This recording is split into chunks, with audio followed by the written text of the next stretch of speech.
Hello everyone and welcome to Jump Up Supercast, the only podcast on the internet where we're all feeling like big boys. I'm Will and joining me this week, Brandon. I'm a big kid now. Ills. I'm Dynamax. Moozamil.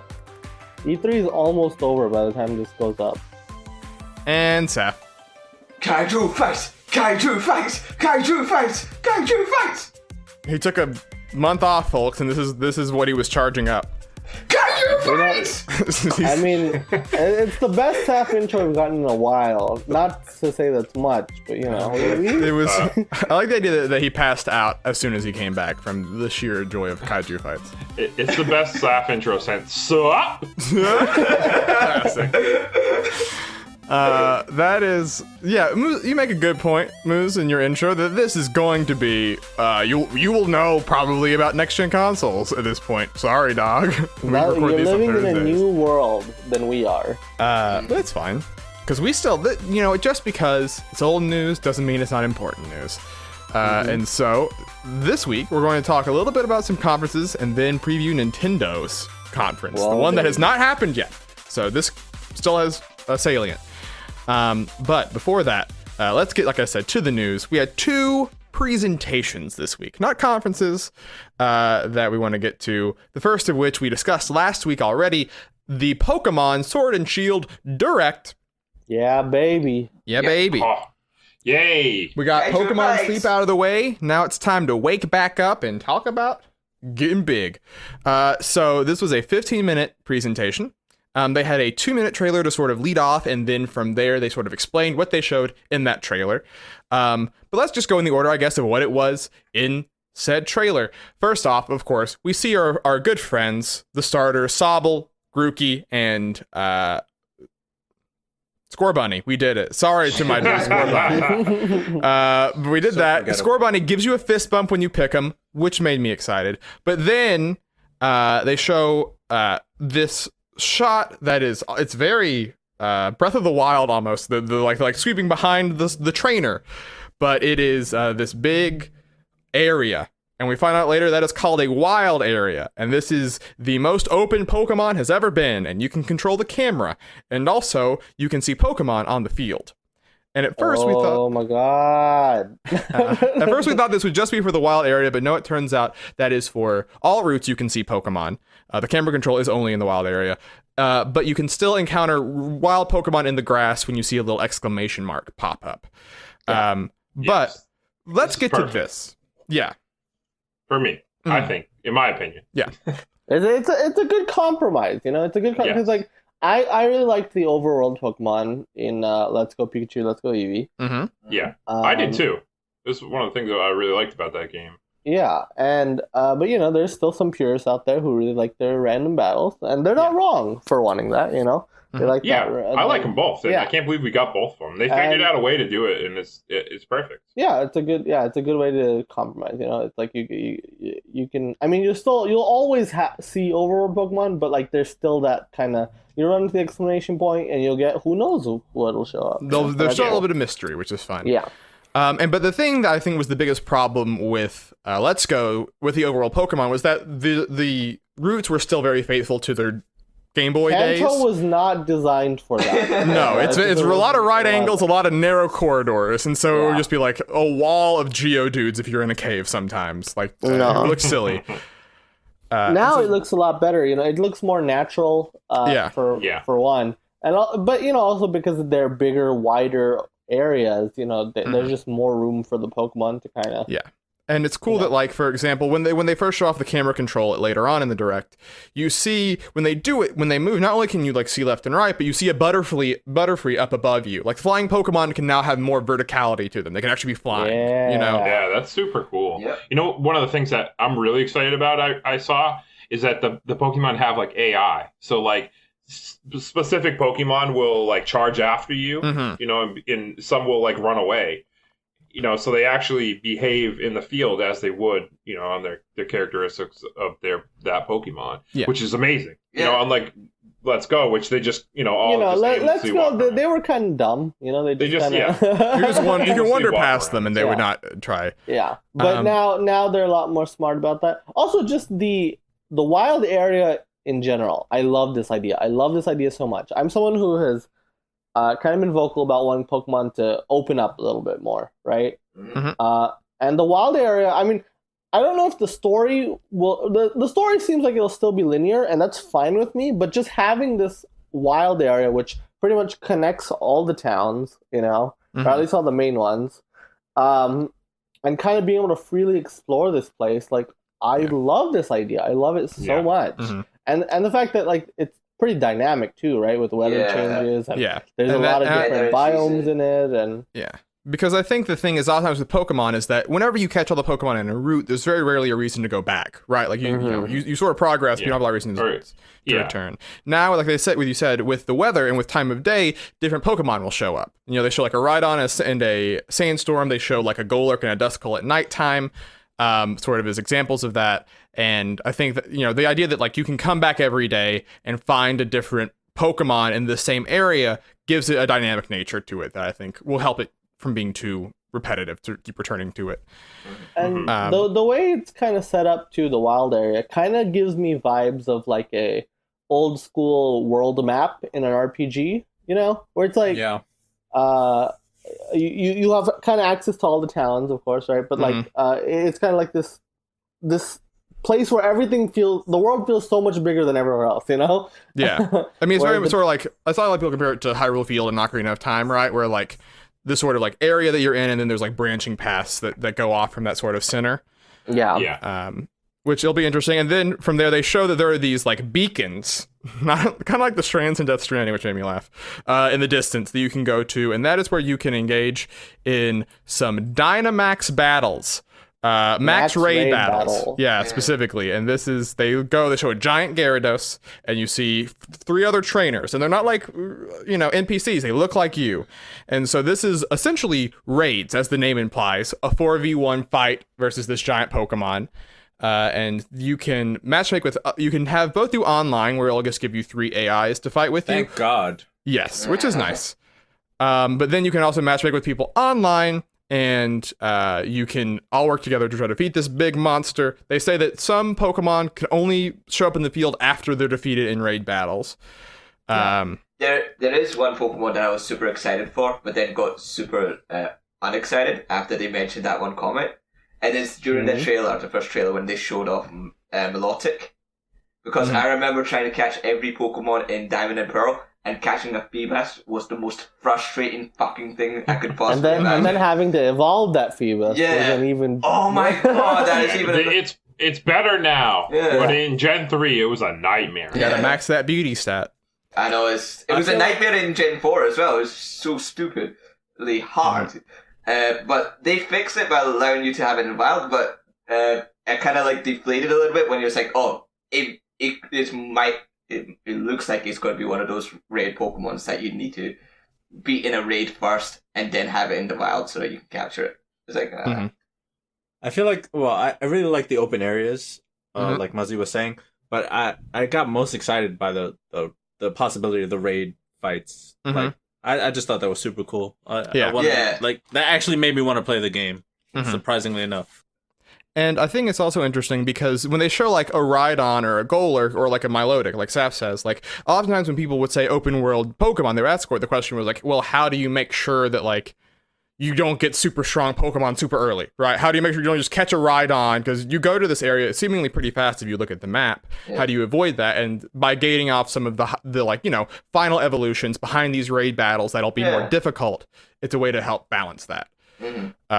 But yeah, and it just seems like super interesting, like strategically wise, like to be able to have to plan with your party, like what the fuck are you gonna do, like who's gonna do what attacks to that Dynamax Pokemon. And including like a that really good idea. One of you get to become large in kind. You also get to go Dynamax, which large is when they go gigantic. In charge. They pick a big ol' Kaiju Raichu to make show up. And he beats up the Gyarados in that trailer, and he should beat him in like one attack because Gyarados 4 times bitch ass is weak against electric. What the fuck? Why are you talking about my man Gyarados like that? Hey, yo, it's not my fault. Dude is water flying. All right, he gets absolutely wrecked by electric moves, man.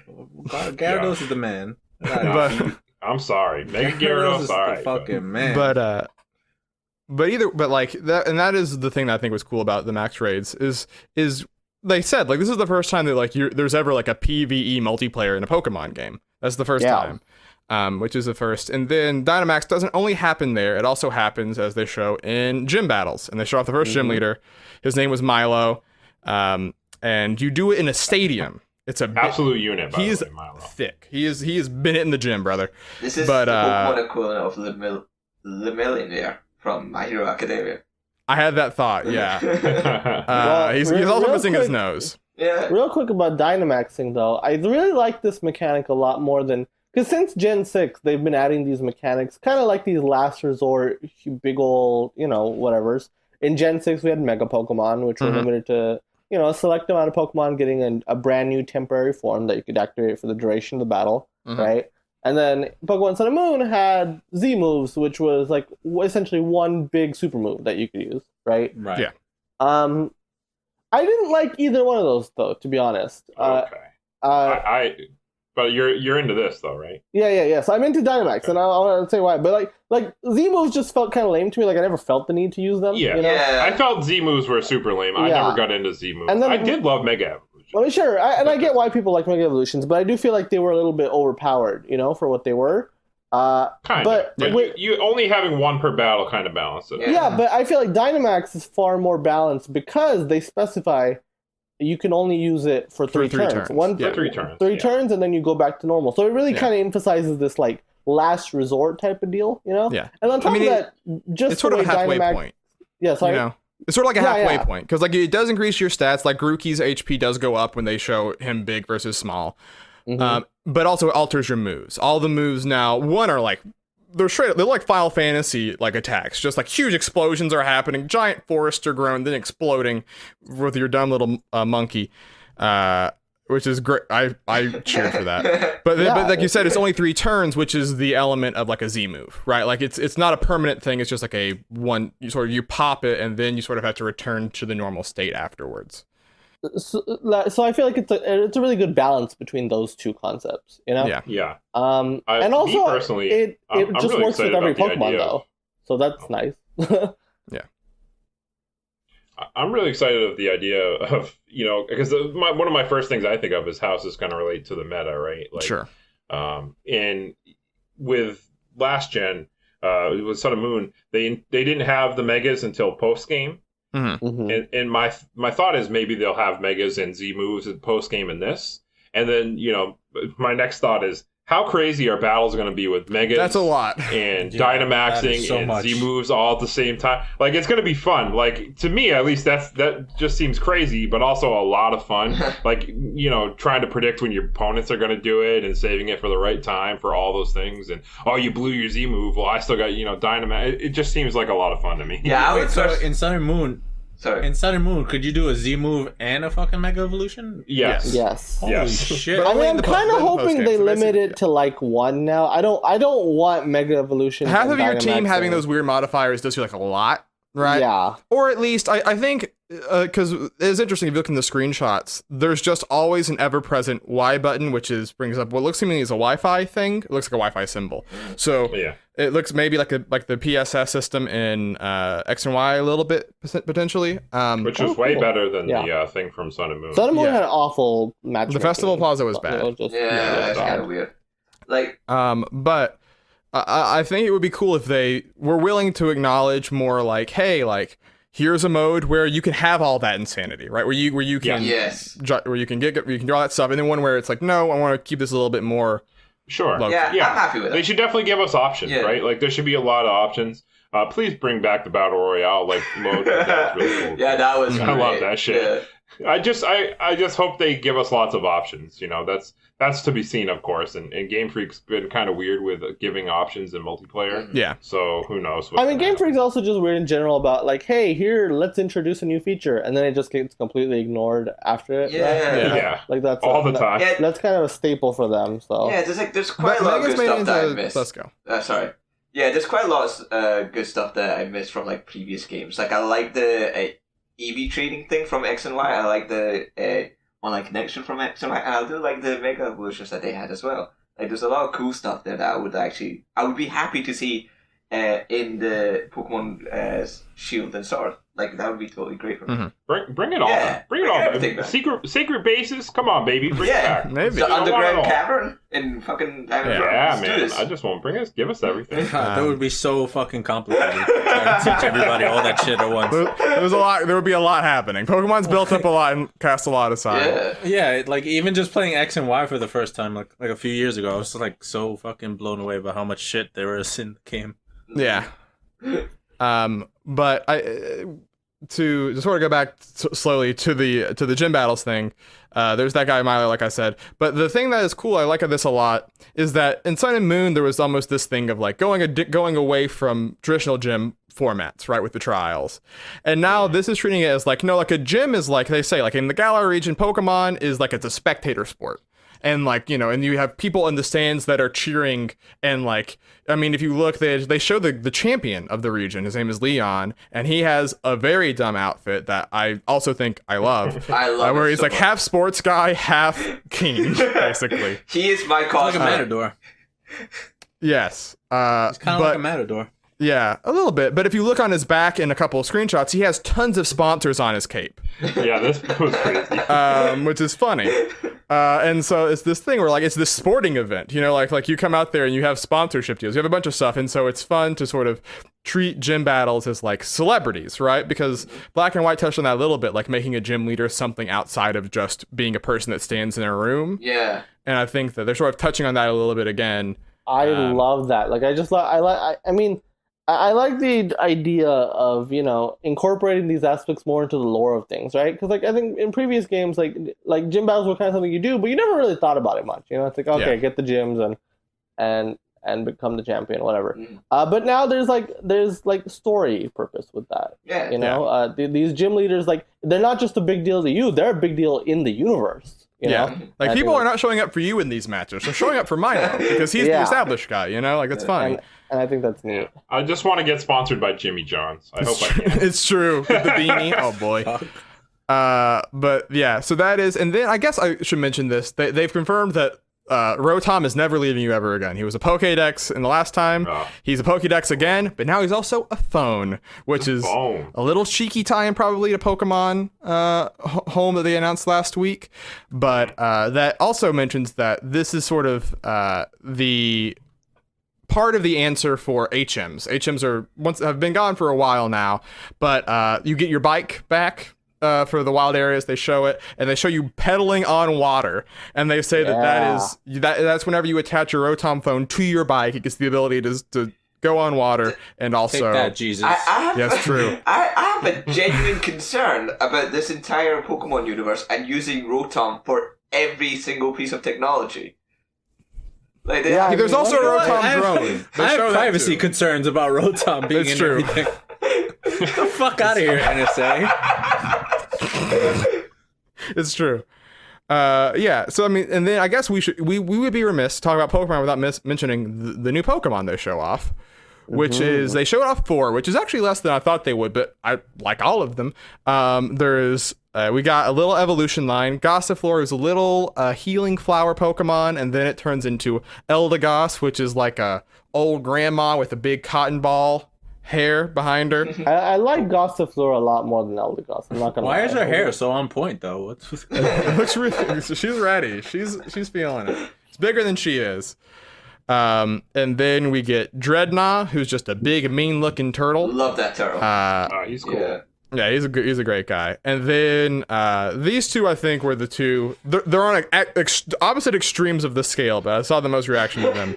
Corviknight, which is the Raven Pokemon, and they mention is the taxi service. So it's essentially the Fly HM. You can pay to have a Corviknight grab you in its talons and carry you away, which seems terrifying because Corviknight's kind of a freaky dude. he looks like he's gonna be like, you know, fuck this guy and drop It's him. clearly that's a reference to like the black cabs in the UK.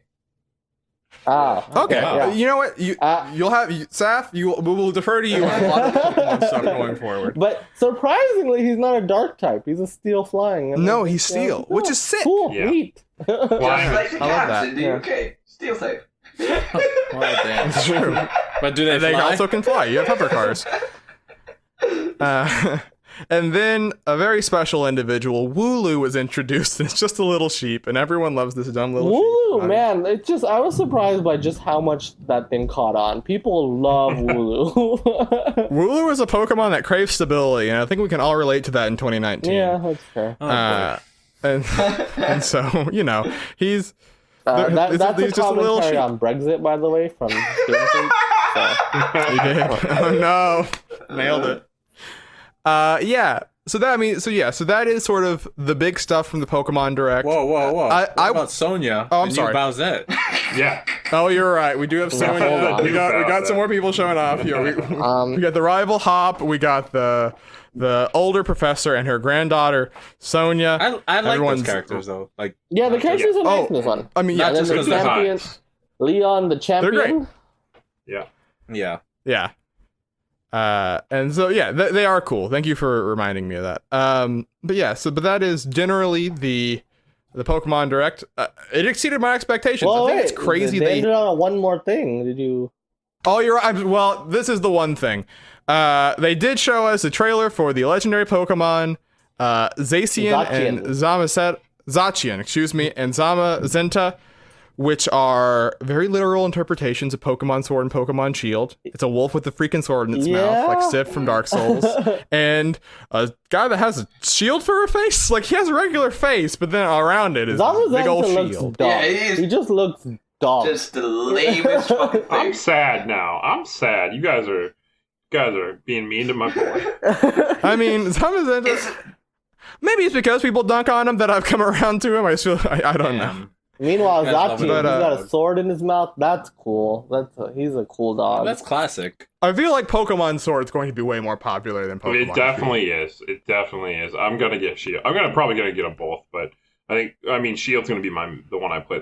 And then it's coming out November 15th, which is actually a week earlier than I expected. Yeah. Because traditionally Nintendo, and more specifically Pokemon the last couple of years, have released the game the week before Black Friday, but this year, 2 weeks. Change it up. Maybe it means there's something even bigger than Pokemon. Don't. Animal Crossing. No, don't make me hurt again. That is, yeah. Okay, so for the third time, hopefully I will think we did. Yes, this is it. That was it. That was is the the Pokemon. I was Direct. actually hold up, sorry. I was actually a little bit worried when they started the legendary trailer that it was gonna be something for Smash from Pokemon. Oh no! One more thing. Here's Please don't do Wooloo and it. Smash Brothers. Oh boy, he's here. Yeah. I mean, overall, I thought the Pokemon Direct was really good, though. It's very clear from the first one, they were hiding a lot, you know? That first trailer made it seem like a very bog standard Pokemon game. I was into it, mind you, but like it was very like, okay, this is Pokemon. Yeah. You know? Yeah. Oh yeah.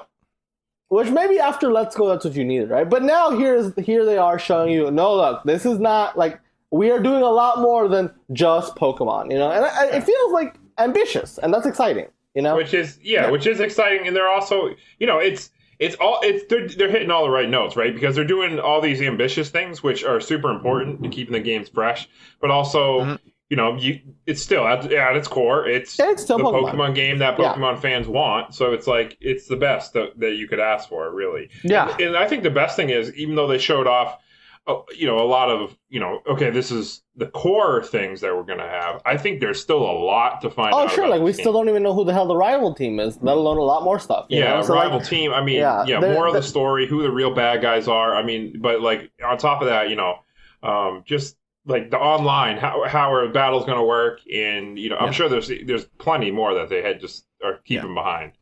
I mean, we have literally the map of Galar, and everyone has like marked out where stuff was in the trailer. We've seen 2 towns. The London town, we know nothing about. There's just a giant Big Ben and a big wheel, and we don't know what that's going to be like.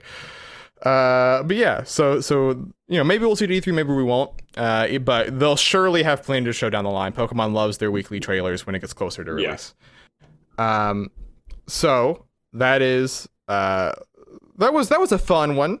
Now let's talk about one that's a little bit more confusing than I would say fun. Just a lot to get to. Stadia, we're a couple months back, they announced this Google streaming gaming service. They said we will have another press conference in summer. The previous one was at GDC. It was talking primarily to developers, so we thought, this one will be for the consumers. And we got details, and it was certainly, I think, aimed at consumers. But I think there's a lot of weird questions that people still have, so we'll try to get to this. Them.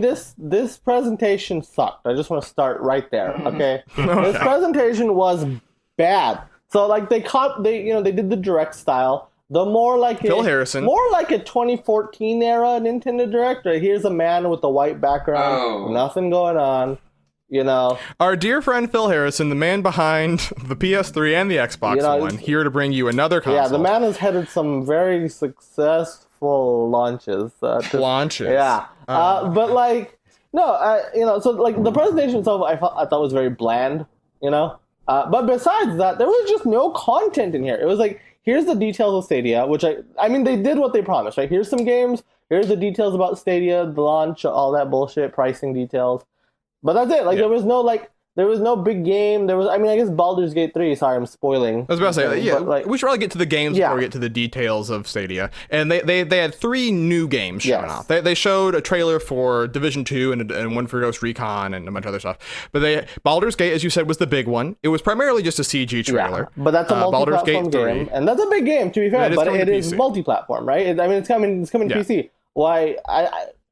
One of the key things about this presentation was like, Google didn't really give me a reason to be like, okay, I want this on Stadia versus elsewhere. Yeah. I mean, to give Baldur's Gate its moment for a second, explain what it is.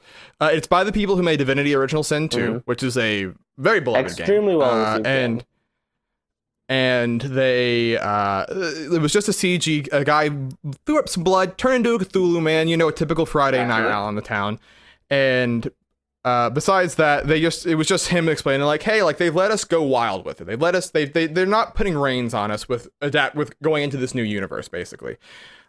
Which is cool. That's always cool to hear, but that's basically it. It was just a CG and then a little developer thing. And then a game called Guilt from Tequila Works, who are the people that made Rhyme. And this one is exclusive, right? This one, I believe, is exclusive. I think Stadia's publishing it. Google's publishing it. Yeah, and then one more, which I forget, to be honest with you. Get Packed, which is an indie game where I'm not quite sure what you do, but you seem to be making a lot of chaos and trouble, so you can look up that trailer. But like, now all that out of the way. So what is this? How do I use this thing? Good question. If you want to have it on your TV for the time being, you're going to need a Chromecast HD, or Chromecast Ultra, excuse me. And that is, if you don't have one, is bundled in a package.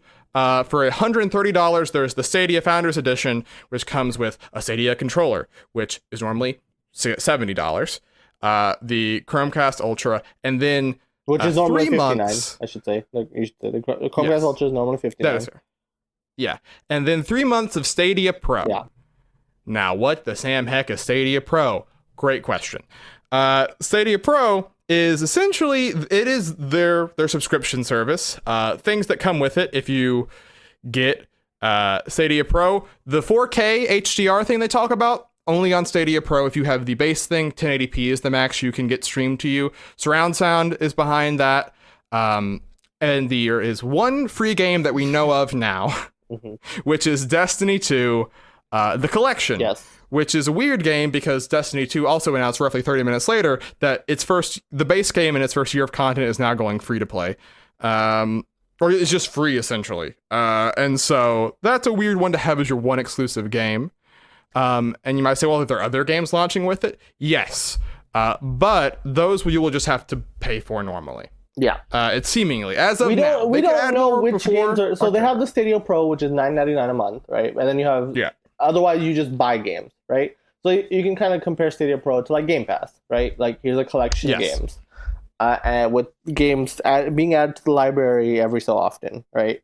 But like, for one, we don't know how many of the 30 or so launch games are on Stadia Pro, right?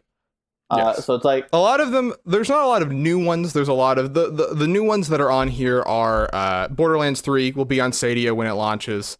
That's sort of, and then like Doom Eternal. I mean, that'll be out for a while. Yeah. But those are sort of the big ones. We don't have a release date and Ghost Recon so Breakpoint. Wait, pretty fresh. But yeah, what's the difference between Stadia and Stadia Pro? so Stadia free, right? You play games at 1080p, 60 frames per second, right? But you have to buy the game, $60 games, right? Stadia Pro, and that's not launching till next year. It's worth noting. So if you want to just buy games like you do on any other console, you gotta wait till 2020. 2019, Stadia Pro is launching. It's like a Game Pass type thing, right? $10 a month. But you can also still buy games separately. But we don't know what the fuck is included in Stadia Pro right now. Wait, so the games that you buy on Stadia, you're still streaming those games? Yes, you're still streaming. You cannot download. This is a purely streaming platform. Okay. There's no hard drive to download games to. No, that doesn't make sense. I mean, I think that was a lot of people's thing. It was like if I'm doing a stream thing, I only want a subscription service, right? I think that's a fair. Why would anybody buy a game that they have to stream? Yeah, I mean, it's even worse, right? It's even worse than downloading it. Like, you really don't own it at that point. And so here's my core problem with Stadia, right? Is when you have Xbox in that corner right there, right? And with the launch of xCloud, you buy a $60 game on Xbox for download, right?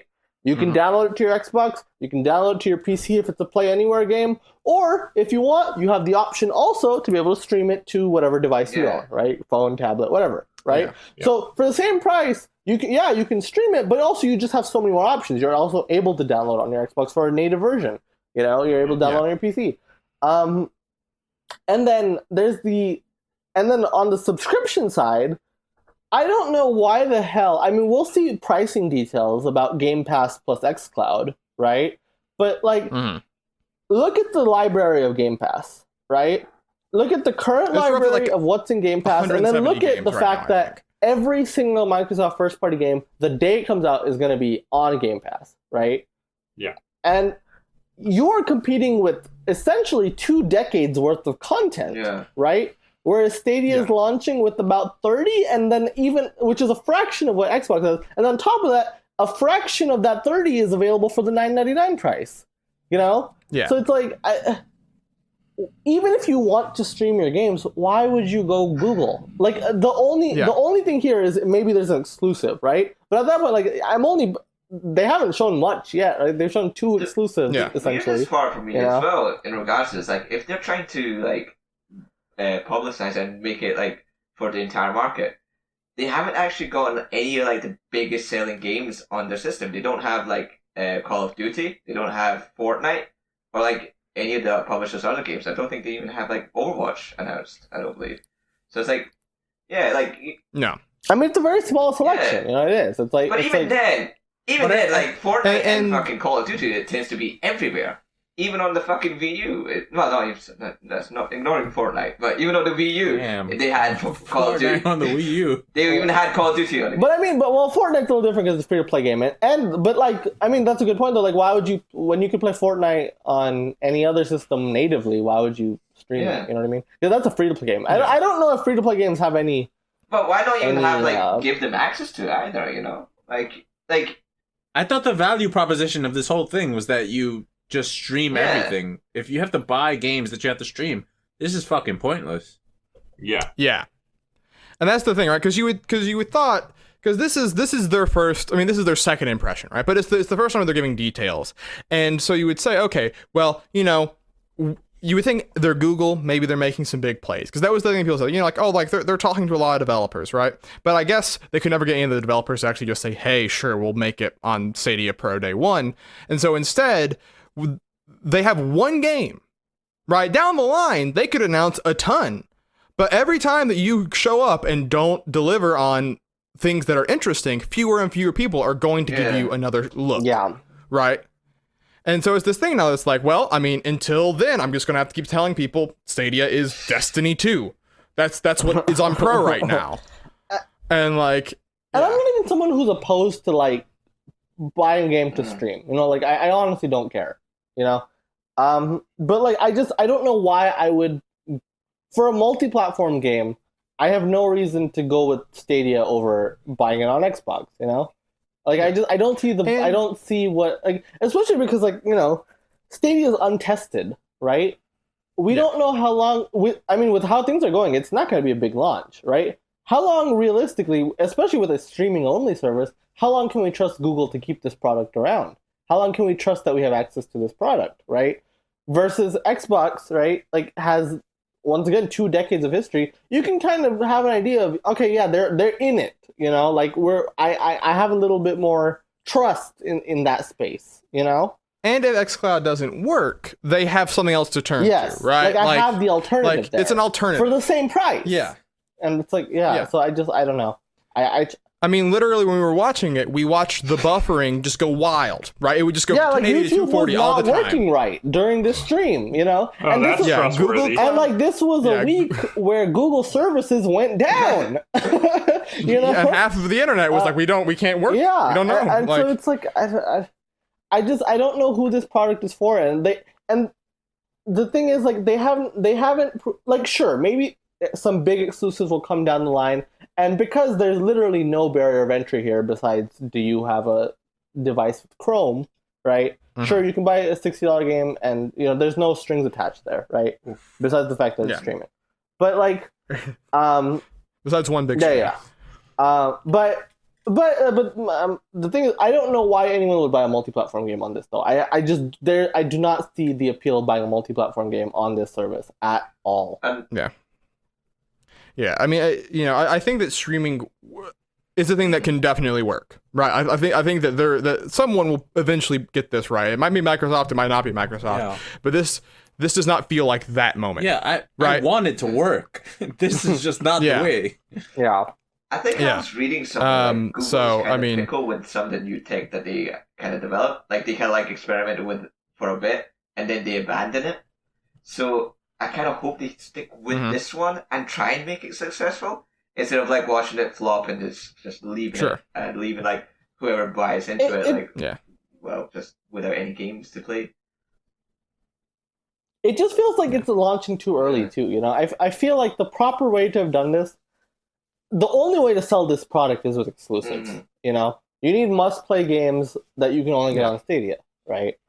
But as far as we know, Google has a single first-party studio, right? And granted, they've made some big hires there, right? Like Jade Raymond, famous for, like, Assassin's Creed and whatnot, is heading up the studio, right? Yeah. But, like, that game's going to take 3-4 years to make, you know? And that studio was established late last year. So, like, you know, like, we're not seeing any big exclusives on this thing for a while.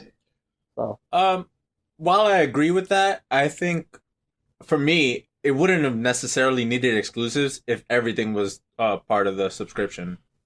You know what I mean? If I could stream anything. If you knew for a fact that, hey, all these games are going to be included in that $9.99. But then the problem becomes, like, what fucking publisher is going to agree to that? Exactly. You know? Yeah, I know. I know.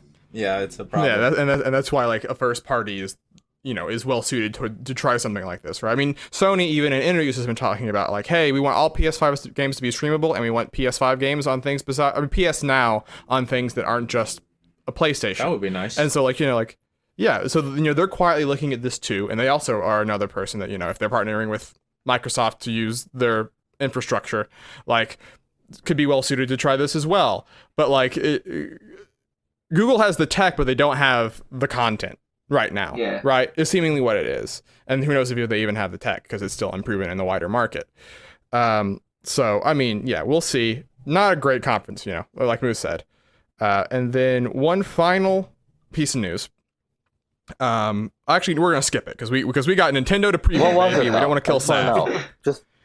Basically, Blizzard canceled another StarCraft shooter because StarCraft Ghost is forever cursed, and they are working to get out a Overwatch 2 and a Diablo 4 as soon as they can. Can we promise to talk about that after, not the E3 episode? It'll be late by that point, but, you know, well, I won't be here, so whoever's here can pick after the E3 episode. That one, we can. Pour one out for StarCraft Ghost, man. Pour one for the third time. Fucking StarCraft Ghost. It's a tragedy. It'll never be forgotten. But boys, we do have one E3 conference left to talk about before we actually talk about it. That is Nintendo's Direct 2019. Which, as of airing, is tomorrow. Yeah. Oh baby. Hell yeah. Fucking hype. So this is one that we have the most games for announced already of any of the companies, Yes. right? Microsoft's is willy-nilly. Who knows what could happen? Nintendo probably have a pretty good idea, No. right? There's still the chance for a surprise or two. Slate coming in 2019. Yeah, and so there just so happens to sort of be 5 games that are that discounting Marvel Ultimate Alliance 3. Sorry, dog. That they have announced that they've given a 2019 date to, and so we're going to talk about those games, sort of. And each of us has picked one. We're going to say what we think is our a dream for that game, because we still don't know, because we haven't seen a lot of these games a whole lot. What's something that would be great, and what's a nightmare? What's a worst case scenario for what they could show us? And so I guess we'll go in alphabetical order of the game. So Animal Crossing. Sorry, dog. Animal Crossing Animal edges out by Crossing. just a hair.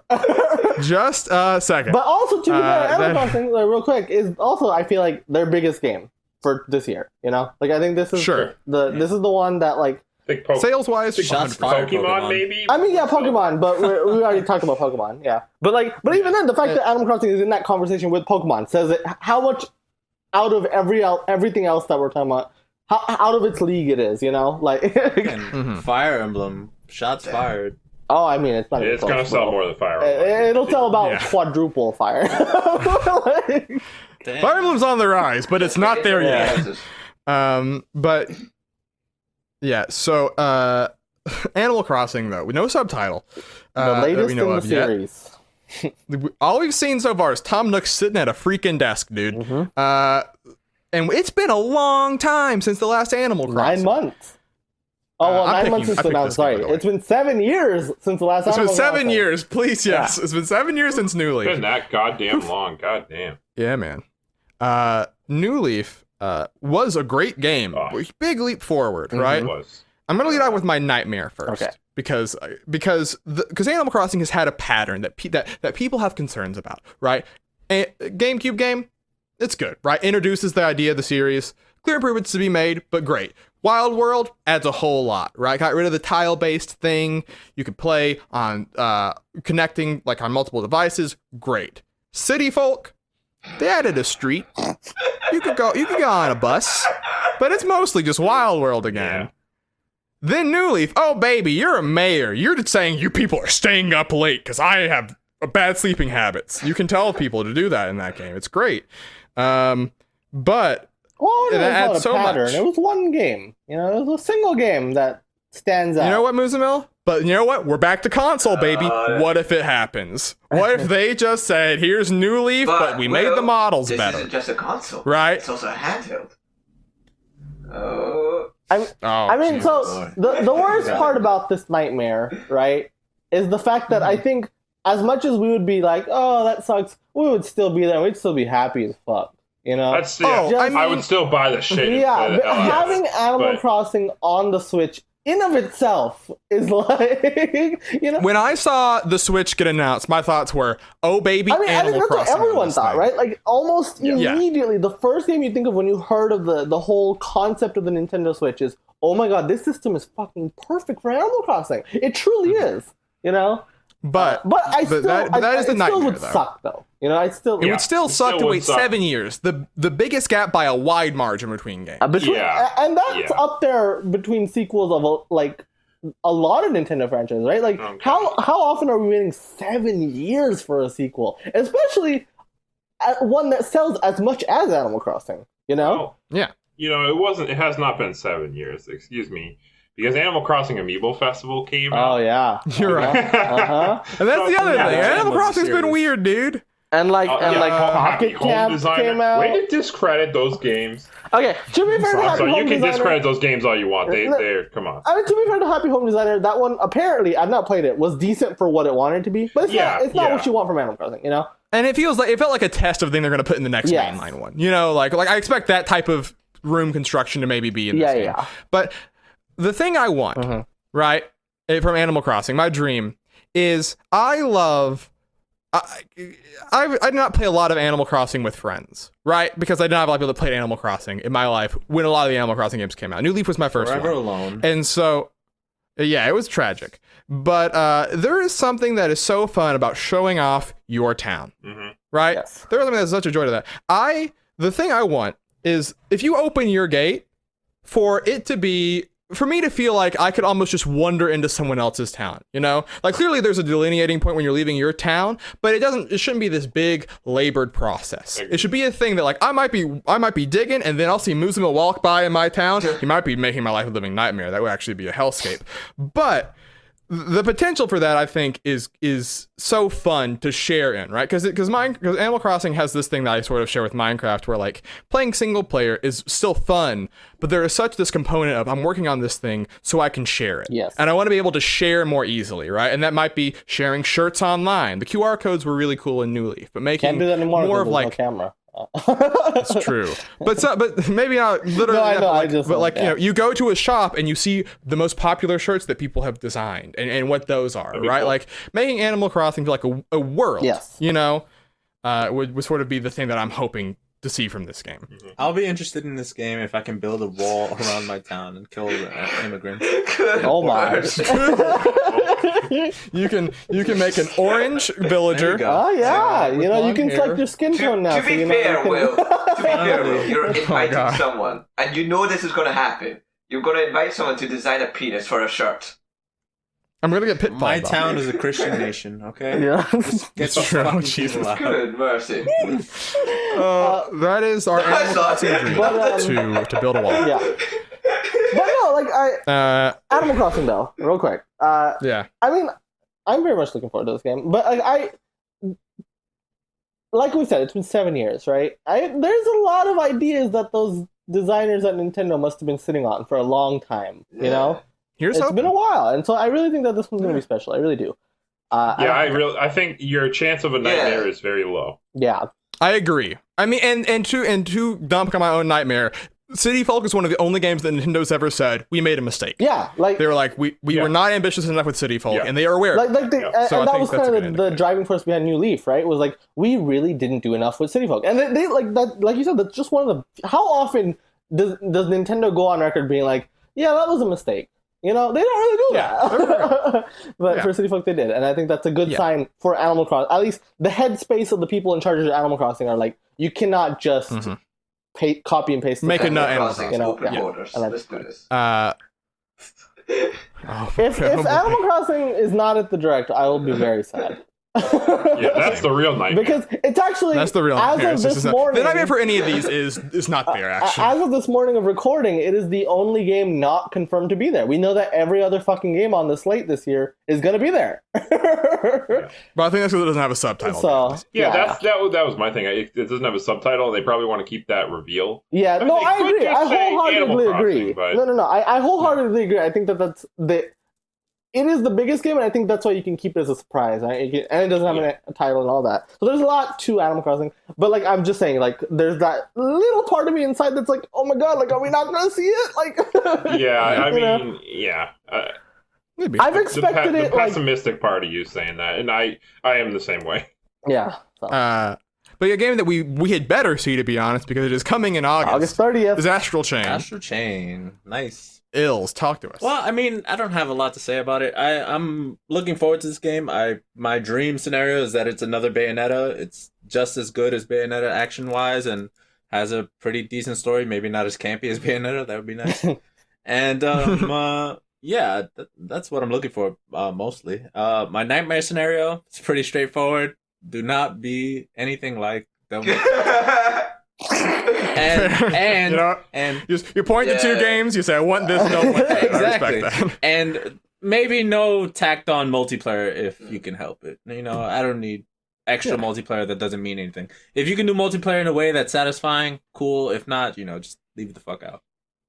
Sure. Yeah. I mean, I think it's worth interesting what you said with Bayonetta there, because Platinum has not got like a new IP that like came out, sorry, Scalebound, since like Wonderful 101. No, they've been doing a lot of Yeah. licensed stuff, right? Like, Yeah. If this game, if I like this game as much as Wonderful 101 or Bayonetta, I consider that a win. Yeah. So oh yeah, that's what I 100%. want. I mean, Sure. and like I think that their original work, in fairness, has been really fucking good. We haven't seen one in a while, right? Almost as long as New Leaf, actually. But Yeah. but like you know, their work has been really good. And even after Wonderful 101, like Nier Automata was still great. Metal Gear Rising was. No, I guess that was the same year. I'm just saying it's fun to see a new world. It's fun to see. Like Platinum has not made a new world, like you said, like since Wonderful 101. It's been a while, and I'm excited to see that. I hope we get a really good trailer for this game. Just really sell you on like boom, like here's a bunch of action, kind of give you an idea of what the story is about because I don't really know right now, right? But just like a really solid like. You look at that and you're like, you know what? I want that game, and I think that like sure. Yeah. So that I'm excited for Astral Train, and it is close, like you said. August. I think this could be like. Speaking of Platinum's original IPs, I think this could be the biggest original game they've done. Because like they've not really had much financial success, right? I think you could say Bayonetta is the most successful one, and it sells about like 1 million copies, right? Sure. But like I think Astral Chain is this unique opportunity. It's on the Switch, so it's not on the fucking Wii U, It's not identified. It's I think that like the action is just in Bayonetta. I love Bayonetta, but I can see her being a turnoff for a lot of people, being like, I don't know, play a game with her, right? Especially with like the excess nudity and all that, But Astral Chain is a game that I feel like can more broadly appeal to people. The thing that kind of like always bet on anime. It's not really stated that much, but it's like if you listen to the original trailer, like the music sounds very similar to like Nier Automata because it's designed by the same team. I really do hope that they actually have the same musicians for this game as Nier Automata's musicians because the music for that game is same. amazing. I mean. Yeah. I'm curious how the Nier Automata team does without Yoko Taro, because to be fair, he was a driving force of Nier Automata, But but like you discount him, does Platinum still have that same kind of magic? It's like make sure they same level quality. I mean, I don't think it'll be like, because I think people oftentimes view Nier's story as his best aspect and its gameplay not as his weakest, but it wasn't bad. It was just I think it's fair to say it's not as good as other Platinum games, gameplay wise. And I think that's just a prioritization thing, right? And sort of them. So I think that I'm interested to see this game. But yeah. So then next up, Fire Emblem Three Houses. This one is also close. Saf, you're the one that's going to talk about it. It's the closest, right? Yeah, it's the closest. Unless you're counting Marvel Ultimate Alliance 3. So my dream scenario is that remember the map system for Fates, where it's like Conquest had like a little more complex. You had the extra objectives when you were just going into the map, and Birthright had simple reroute the enemies. Better characters. I want that implemented into Fire Emblem Three Houses, where it's like the complex one is the single player, and the reroute the enemies is for an actual multiplayer type thing, where you play against other people with balanced teams. Okay. Like I would like that to happen. That would be really cool. So this would be active multiplayer? Yeah, that would be active multiplayer, like a strategy multiplayer game, which is. There's not much that I don't think Nintendo has done something like that before. Yeah. No. I mean, the closest is in Fire Emblem Heroes that you queue up another person's team, right? But it's a computer controlling the team. Advanced Wars had multiplayer. It did. That is true. It would be interesting if you could do like a co-op strategy type thing. Like that could work too. Because you have like Pit People. Pit People is a good example of how that could work in a strategy game. Like each person gets to pick like 5 people from a group of whatever. Each have your and then you both have to fight the enemy, but you're on different sides of the map. Something like that. That could also work. That'd be cool. That could pretty be cool. The nightmare scenario. Your nightmare is please, for the love of mercy, don't bring back petting.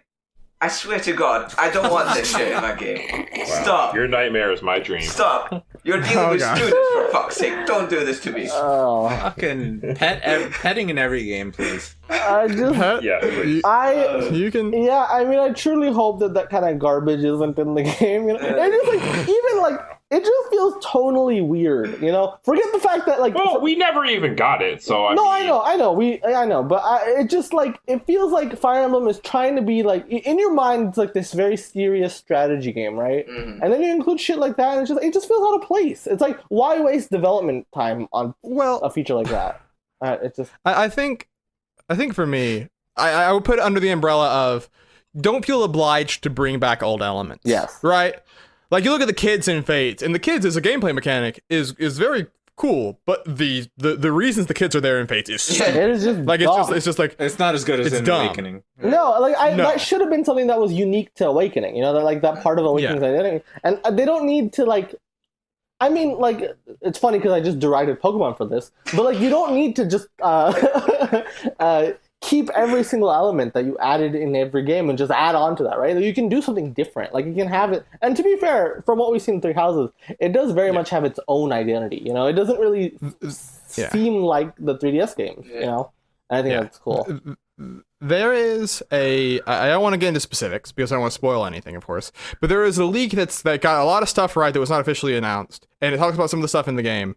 And if that is true, we've seen basically the early maps, which I think is another thing that SAF has like you sort of alluded to. I think that like because people were saying, look, the maps look really simple. Look at this, look at that. I think that this game has a big potential to surprise. Yeah, I mean, I think it's weird judging strategy games from like footage anyway. Like that's not something that you'll really understand until you're playing the game, you know? Yeah. So like, yeah, I would. So yeah, but I'm looking And forward. speaking of Fire Emblem, we're playing a Fire Emblem game in the Game Club. Whoa! Hey! Yo. Want to know the Bind and origins Blade. of Roy, our boy? You know Check it. out that Game Club episode. You bind characters in that game and then you pet them. That's where it all started. Finally. I mean, we finally figured it out. But that is So and like I said, that's July, so super close. Next up, we got Link's Awakening. Brandon, this is a game that's close to you. Technically, it's The What is your dream Legend and of your nightmare? Zelda, so is it really next? No, go on. So it's the legend. Actually. Do you count the in capitalization? You do not count the when you do an alphabetical order. Yes, Sir. Okay. I count Huh? the. Well, I don't. But Whatever. anyway, Link's Awakening. Love this game. I think I've talked about that many times on this podcast. One of my faves. I'm gonna say my dream for this game is being able to pet Marin. Jesus. Oh my god. No, I'm just playing. But I want to start with my nightmare actually first. Okay. Yes. Then lead it into my dream because The bosses in the game. Yikes. my nightmare though in this game is it takes place in a dream, so but no, my nightmare is that this game costs $60 It will. and is a 1-to-1 remake besides a graphical upgrade. Okay, that's my nightmare for this game because That seems very $60 likely. for a legitimate fucking $30 Game Boy game from 1990 whatever in 2019. I get they lots of polish and graphical upgrades, probably a new engine in the game, but like if it's legit the same exact game, 1-to-1, should not cost $60. I'm sorry. If it costs $30, fine, but it should not be a full-fledged release. What about 40? If that is the case, that's really pushing it. I mean, that's some Donkey Kong Tropical Freeze shit right there, right? I get Switch tax and all that, but like, come on, dog. What about factoring for inflation? Inflation hits my fucking ass. Gone with the Wind. Gone with the wind, yeah. I feel like basically your that's my nightmare is super right? likely. Yeah, I feel like it's the most likely. I know, and that's it though. That's my nightmare, and it's because I just looked it Brandon, up. before you get to your $30. dream, can I ask you a question? Wait, $30 in 1989 was $60 now. By the way, in case you're wondering. God. Wow. Damn. The Great Recession was a rough time. But what if they pair it with Cadence of Hyrule? What if you get both for 60? Oh, that's actually quite a steal. I'm just saying. I mean, What if they bundle? I guess, but I don't think that's going to happen. All right. I'm just because people have had this thing of like, what is Link's Awakening going to cost? I know that's like one of the biggest concerns, and like I understand that concern though. I mean, come on, like if you're I mean, I personally would game, happily pay for it. Still, I don't know.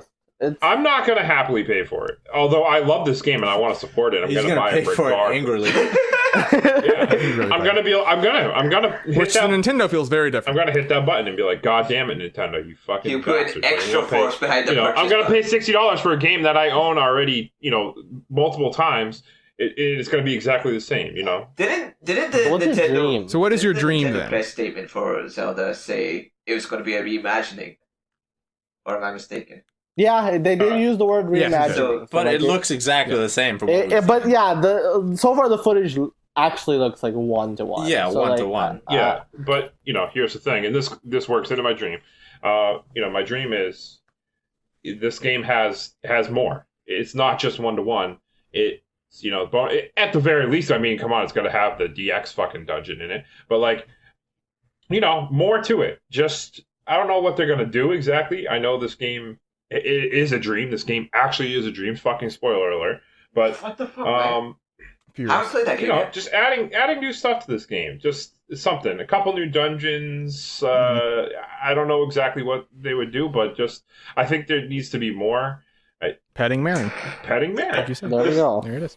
I guess more dungeons is really the thing I want more of, more exploration. Maybe another, you know, I don't want to get too crazy. What if Maybe there was like another a map? But like, I also don't want to like overdo it. You know, like I feel like Link's Awakening is paced very well. I think or maybe here we go. Here's a thought. I don't want to bloat it. Is my thing. You know. A Master Quest type of. Okay. right? Yeah. Like you beat the Like game, a redesign sure, the dungeons. and then here you go. Here you play again, but redesign dungeons. You know that gives replayability to it, and I would be so honestly into that. Sure, I'll take that. Yeah, I would prefer that actually, rather than adding like just flat out just adding more to the story. You know, like Sure, because the story's already real good. So like, yeah, just something bonus content, extra stuff.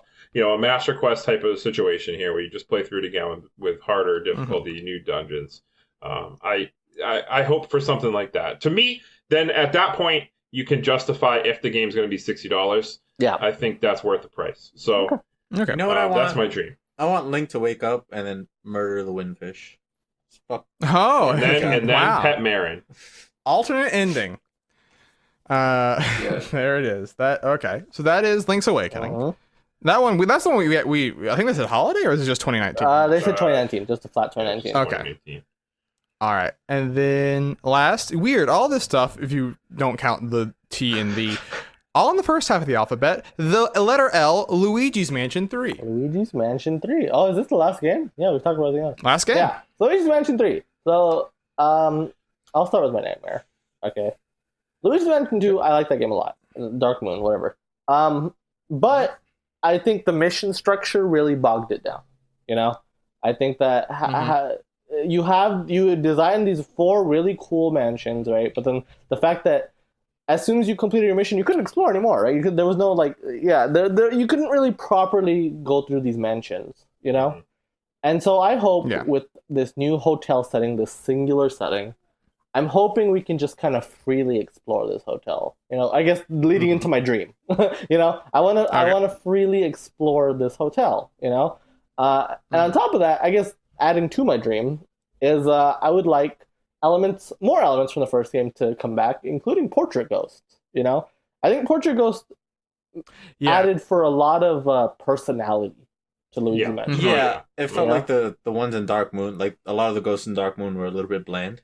Yeah, they just felt a little generic, you know? Yeah, they didn't have like all the Portrait Ghosts had like a backstory and like really interesting characteristics and unique ways to defeat them, but so I would love for that sort of element to come back into Luigi's Mansion 3. You know, I think that Luigi's Mansion could be really special. You know, because Dark Moon it gets a lot of flack, but I do think it is a really good game at its core. Still a good game. Yeah. Oh yeah. Yeah. But like adding back those elements that people love from the first game, I think could make for something truly special. And that a little bit of best of both worlds. Also, better release the week of Halloween. Like, come on, like that's like come on, Or at least October. Yeah, at least in October. Yeah. Yeah. So that'll be interesting. Like I said, before we fully wrap up on Nintendo, I think there is still space for 1 or 2 new games. Oh, you know? yeah. Oh, Yeah. definitely. Yes. Do you have any in your brain that you think that is sort of a dream, right? Or just something that you would really be looking forward to? You know, you're excited now. It would get you, Pick me really first, going. please. Pick me first. It's a bit. Go ahead. Because you said sort of a dream, and I got a real good segue. Because what the hell is Alpha Dream working on? And They haven't worked on. Are they making a Mario and Luigi game? You know, for a brand new one? Because what have they been doing? We've had those 2 been ports. remaking them. It's been a while. They haven't made an original game since December of 2015. It's been a while. Yeah. So I mean, and some people have said that you know? Paper Jam's not original.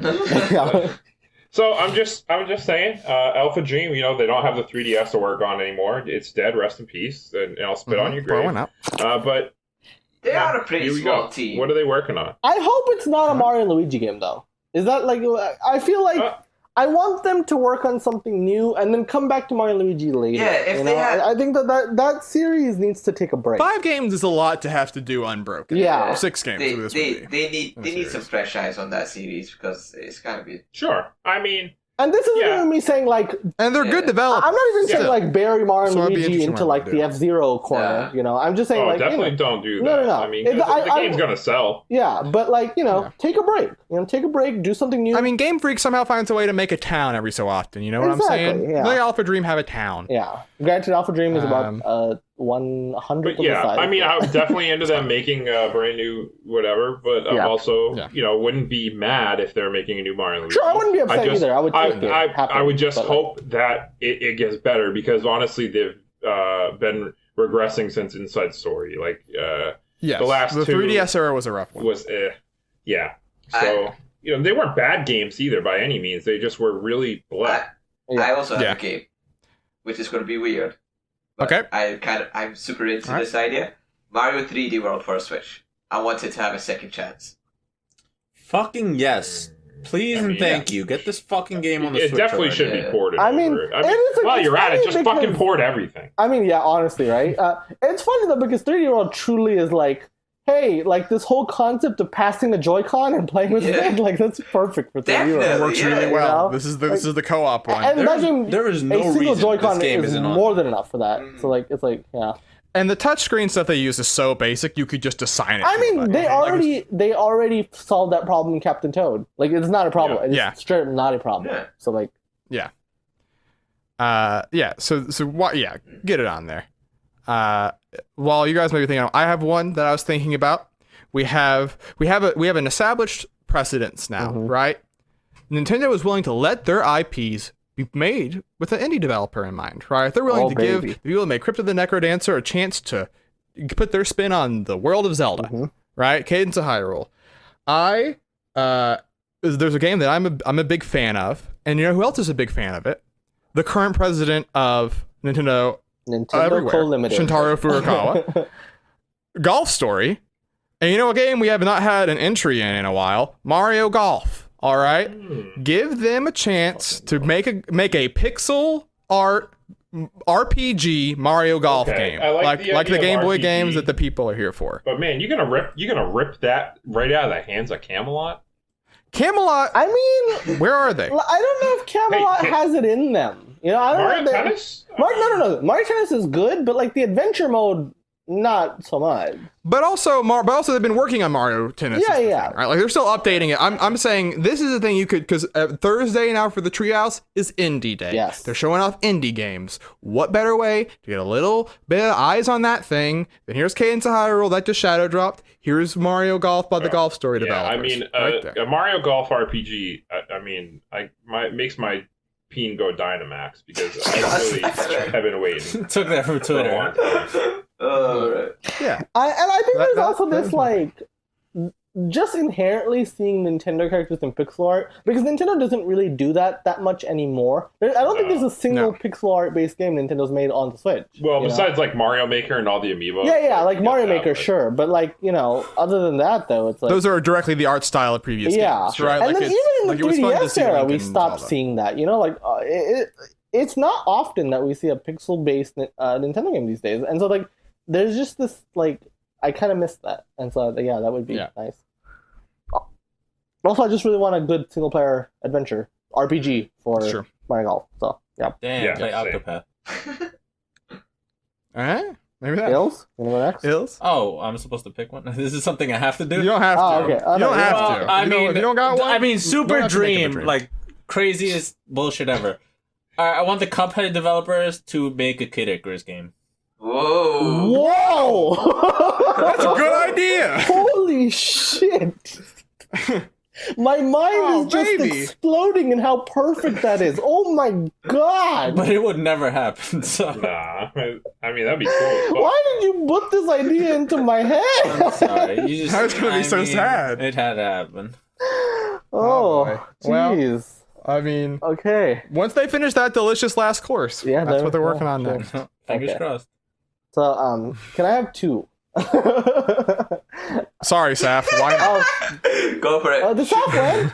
Shoot for the moon. It's Saf had E3. his- No, I'm saying Saf's editing. It's E3. Oh yeah, Saf had yeah. So all right.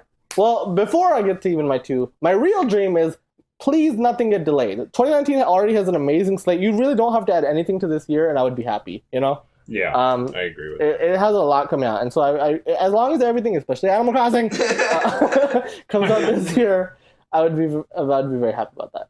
But on to my dream games, the new announcements, because that's what we're here for at E3, right? Number one, I would like to see a new Paper Mario game by Intelligent Systems, maybe Alpha Dream, that they're helping out on this, right? Bring some creative new eyes on it, right? But I want this game to be in the style of the original two games. Yes, Paper please. Mario has That's been what- in a slump. You know, That's the dream. That's the Yeah. fucking dream. But everybody who loves Paper Mario.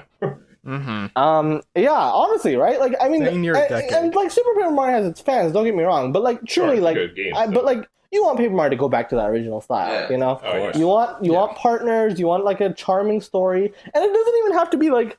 It doesn't have to be as weird as Thousand Year Door, you know? As much as I love that Would be game, nice. right? Even like a Paper Mario 64 style game, like going through the Mushroom Kingdom, but still having these very interesting locales, you know? And having, Yeah. and just having Mario enemies by your side and having their unique abilities is pretty cool, you know? Like, that's a cool thing. Yeah. And ever since they teased me with that Chain Chomp partner, like 7 And years Sicker ago, Star. I 8 years ago, I've been wanting it. You know, I want I that feel you, Chain dog. Chomp partner. It would be crazy and kind of cool if they kind of merged Super Mario RPG and Paper Mario. So you have like Super Mario RPG characters in the Paper Mario style. In the Paper, sure, yeah, I'm not even That'd opposed be to it. cool. Yeah, Oh my and- god, get Square Enix in here. get Get them them to on work. that. Octopath team. Yeah. Oh my god. Octopath team's doing everything. But Intelligent Systems and Square Enix work together. yeah, I really want Paper Mario to be good again. You know, I really do. I love that franchise. Yeah. I knew you were going to say something like that. Give me that hat. That's a hat I will wear. Fuck that. PMAGA. That's very different than wearing an MAGA. It's way better. And then my next one is the one that might upset people because what it comes in place of. But I'm upset already. That's a I secret. would like, much like I said, Alpha Dream should take a break on Mario and Luigi. I kind of want the 3D Mario team to take a break from Mario. I think that, you know, not to say, and that's not to say Mario has slumped at all. He hasn't, you know. However, it would be cool to see them do something. You're new. 100% I want right. a new IP from that. Right. I want a new IP from that team. You know, that team is one of the most creative teams at Nintendo, period. You know, the kind of stuff you see in Mario Galaxy and Mario Odyssey is just insane. And I would love to see that team unleashed, no longer held back by Mario. You know, just do Here's the whatever the fuck problem. they want. Mario's so fucking like malleable that you can put him into anything. So they just put him into anything. I mean, that's Yeah. true. That is true. That's the Like, problem. like, This is the Miyamoto quote, right? They come up with a new IP and they say which Mario character can we do this. I mean, but like, it's not wrong, right? Like, I mean, Mario Galaxy and Mario Odyssey are such insanely creative games, right? And they're not even held back by being Mario games. In fact, they're kind of like better for it, right? Yeah. But it still would be interesting to see, like, I mean, surely they can do something that goes beyond the bounds of jumping. Yeah. You know what I mean? Essentially, right? And I think creating, Muzamo, yeah, I respect this, but also I'm on to you, you mother freaker. You just didn't like Odyssey as much as the other 3D Marios, and you just don't want to see Odyssey 2. I'm on to But you, he's dog. absolutely right. I 100% agree. Like, let them experiment with a completely different mechanic. That would be really cool to see. I mean, like, for I mean, example, they have stagnated. I mean, you know, when you put in planetoids and capturing all the enemies in the game, I mean, what out of idea? but like, you know, the Animal Crossing team after New Leaf took a break and made Splatoon. You know, something completely insane and crazy. And now it's one of Nintendo's biggest franchises ever. You know, and 3D Mario, like, Odyssey will continue to sell, and Mario Maker 2 is coming out, and like those games will sell for the rest of the Switch's lifespan. I don't think the Switch is in dire need of a second Mario game. You know, we can hold off until the next console generation, I feel. But yeah, that's my piece on that. Grab the pitchfork. He's I dead still to want me. Mario Odyssey 2. Or, I mean, I'm sure they have plenty of ideas left for the Odyssey format. That, like, Odyssey 2 is what I'm expecting, and it'll be great. Like, I'm not. Don't get me wrong. I But, actually like, wanted to say something else, I think it would. which is going to run counter to what Oh. Buzzy says. I would totally fucking pay money for like a new world for Odyssey.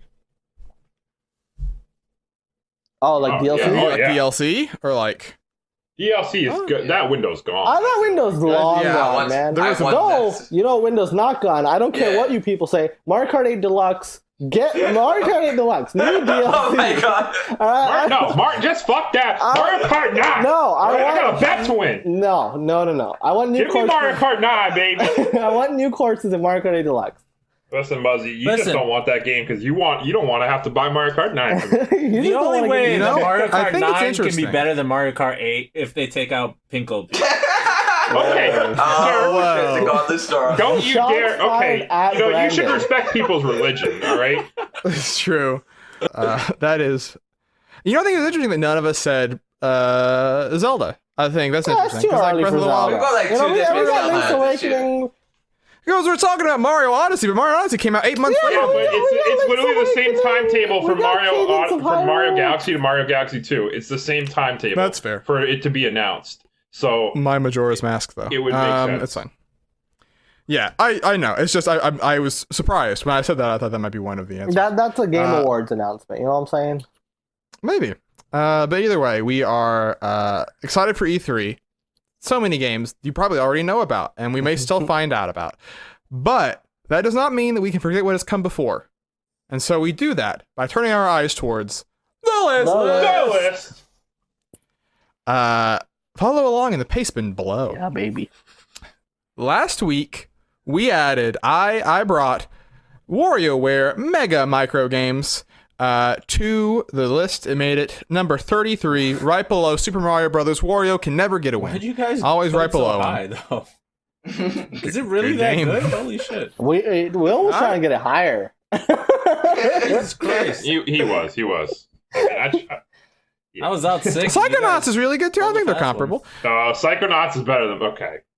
It is, but I think that they could be. Psychonauts is- Either He way, said they're It's comparable. a He said they're masterpiece. comparable. it's came and went. Anyway, It's came and went. let's move on. We have the re-rank roughly 5 years from now. We'll do it then. December. Now, Saf is here. He's bringing a game to the list. Yep. People may be listening to this because it's an E3. Before you go, Saf, I hate to be rude, and wonder because they may think, well, they didn't cover any E3 stuff. You made it this far in. Thank you. But also, what the fuck are they doing? This is not a top 100. This is not the best games of all time. This is a list of games that we just bring and just put them amongst others. There are some trash in here. There's some garbage, but we rank it because it's important. Why? Because we have to. Yes. And Compelled. it's a mismatch. Yeah. No one's happy with the list, but everyone loves the list. And now we're going to add another thing to it with Saf. I'm just gonna add to the garbage pile. That's good. I'm gonna add Devil May Cry 2. Oh, Oh, you invoked it. Yeah. You know, that's funny. Because Saf, you said to me, hey, I've had a game picked from the beginning, but Ills invoked it earlier. Yeah. No, it was a What a weird world. coincidence What a that you coincidence. mentioned it. 'Cause I was thinking, it's like Yeah, that's I've great. not had anything added to like the trash tier, and the Devil May Cry 2 was something that I was like, I want to add this to the trash tier. Is it? Okay. You did get critiqued for having a high average. I see you've crumpled under the pressure. The thing is, with this Devil May Cry 2, I just want to say real quick, I haven't played this game, but I feel very lucky because I've played the first Devil May Cry, and I dabbled a little bit in 3. So I feel very lucky that I just didn't play 2, from what everybody said. you so. did real good. You're lucky I left the fucking game club because I was either going to pick it for the list or I was going to pick it for the game club. Oh, Here you go. So Saf, Devil May Cry as a series. You never let him It's back fascinating. Yeah. It's basically a hack and slash type game. Action game. Yeah. It was Devil May Cry actually first started that genre, and it was really, really, really good. And Devil May Cry just took the complete opposite approach and just turned out to be really, really shit. Surprisingly enough, like it. Part two. Well, it had a nightmare development with what we Yeah. heard, with what we know now. I don't know who the original developer was, but they brought. No one knows. Yeah. This is the craziest thing. This game was in development for 2 years. There was a director. Yeah. Hideaki Itsuno came in during the last basically 8 months and salvaged what he could, but there's no record of who that man was. I know. Like it was like a situation where it's like this game was going to be mostly puzzle games, and less actiony, which was fucking weird for a Devil May Cry game. And and when you see the story and you see what they've done, like Dante's more serious now for whatever reason. He isn't the weird, dorky fucking surfer dude that you see everything. He's got a cooler design, sure, but a lot of this gameplay and a lot of the gameplay and a lot of the action mechanics is just kind of garbage. It's just so lackluster, and it feels as though there was not much thought put into it. Bad. Yeah, it felt bad. It felt awful. Well, Yeah. sorry, I was like halfway across the room. Ilsa's running to the mic. I have something to say. Yeah. I have a really long fucking headphone cord. The problem also was that there was like 3 environments in the whole game. And you had to go through the game and then go through it again with a different character, and it was just hot garbage. Fucking Lucia. It was the exact same fucking missions as Dante, and you just had to do it again with some slight changes, I think. I barely remember that. But it was...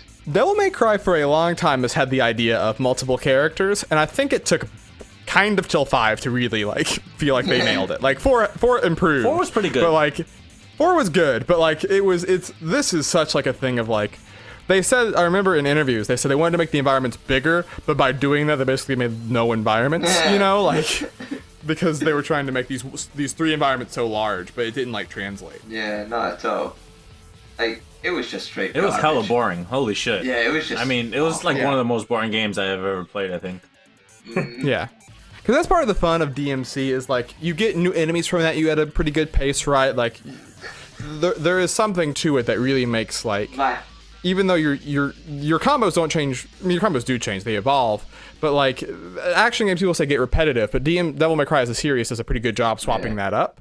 And 2 just completely misses that mark. Like My favorite of the worst bosses in that game is the fucking helicopter fight. It is so fucking boring and shitty. All you have to do is shoot at the fucking helicopter to defeat it, and that should beat that level. Or not beat that level, beat that boss. It is the worst fucking thing ever, but it's so fucking stupid. I just love it. But I believe this is a trashy fucking game, and I want to do it justice by putting in the hell section of this fucking list. Jesus Christ. Really? Yeah. Oh man, I don't know, principle, dog. I want to agree with you, but qualitatively, it's about as bad. I mean, maybe a little bit worse than God Hand to me. Yeah, I was gonna say, I think it's in like that space. Really? I think I would put it above. I think I would maybe put it below Other M, but I don't think I would go lower. I think that's fair. I don't think this game is inherently broken. Or No. Damn, but not every game in hell is broken. No. I don't know, man. It's just that it does so much wrong. That's my problem. Like, it misses the mark at so many different times and so many different occasions. Like, it is awful through and through. Like, And that second character is a really piece of shit. yeah. She's so whack. Lucia is. Yeah, she's not cool. I don't know. I mean, it's weird because it's both very much like God Hand and like Mark of Kree in my mind, right? Like as an action game, it's probably I don't know. It's like probably below them, but like not a lot. But it's also very comparable to Knack in that it's just a deeply boring game. You know, like I mean, I don't know. Like for me, Knack would be higher personally is the problem. And but like I normally don't like to talk about the legacy of a game, but like going from part 1 to part 2, holy shit. yeah. What a drop off. But also, it recovered is yeah. Like if this killed DMC, I think it would be definitely in hell. But it's recovered. No, yeah, I mean, but this is definitely like the black sheep Oh, of it's the bad. whole Yeah. series. Yeah, it is. This is the one you don't talk about. Yeah, it's the one you ignore. I still feel weird putting it that much farther below Other M because in my mind they are Similar? kind of. Well, Yeah, I'm with you. I'm with you on that. I would put Other M into hell as well, so... Well, you're just wrong. Well, here's the thing. It's 1 hour 30 minutes. I've already gonna kill myself editing, so I'll go with the consensus.